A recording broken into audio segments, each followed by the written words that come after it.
अगर तुम US stocks में इन्वेस्ट करते हो तो तुम्हें किस तरीके के टैक्सेस भरने होंगे वो समझते हैं। सबसे पहले अगर तुमने वो स्टॉक को 24 मंथ से कम होल्ड करके रखा है तो उसके ऊपर लगता है शॉर्ट टर्म कैपिटल गेन्स। अब जो कैपिटल गेन्स है उसका कोई अमाउंट यूएस में नहीं भरना पड़ता है, सिर्फ इंडिया में भरना पड़ता है।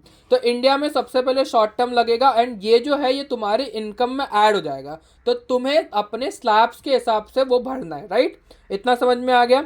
अब इसके बाद अगर तुमने 24 मंथ से ज्यादा होल्ड करके रखा है तो उसके ऊपर लगता है long term capital gains and ये तुम्हें पता ही होगा 12.5% है एज ऑफ नाउ। एंड अगर तुम्हारा ये जो अमाउंट है वो 1-2 करोड़ से ज्यादा है तो तुम्हें सरचार्ज और सैस भी भरना होगा, ये तो सबको पता ही होगा।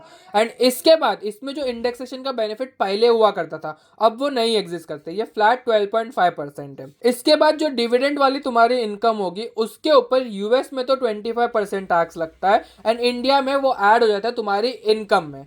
अब यहाँ पे जब तुमने 25% ऑलरेडी दे दिया है एंड इंडिया में भी तुम आके उसको ऐड कर रहे हो तो तुम्हें दो टैक्स देना पड़ेगा, राइट। लेकिन तुम इसका क्लेम क्रेडिट कर सकते हो बिकॉज यूएस और इंडिया के बीच में डीटीएए साइन हुआ है to avoid double taxation system. तो यहाँ पे तुम्हें इंडिया के हिसाब से ही टैक्स भरना है बट जो पहले टैक्स कटेगा वो यूएस में कट जाएगा एंड उसके बाद तुम उसका क्लेम क्रेडिट कर सकते हो इंडिया के अंदर। एंड अगर तुम्हारी इनकम 7 लाख से ज्यादा है तो तुम्हें 20% का टीसीएस भी कटेगा जिसको तुम क्लेम कर सकते हो वाइल टैक्स फाइलिंग।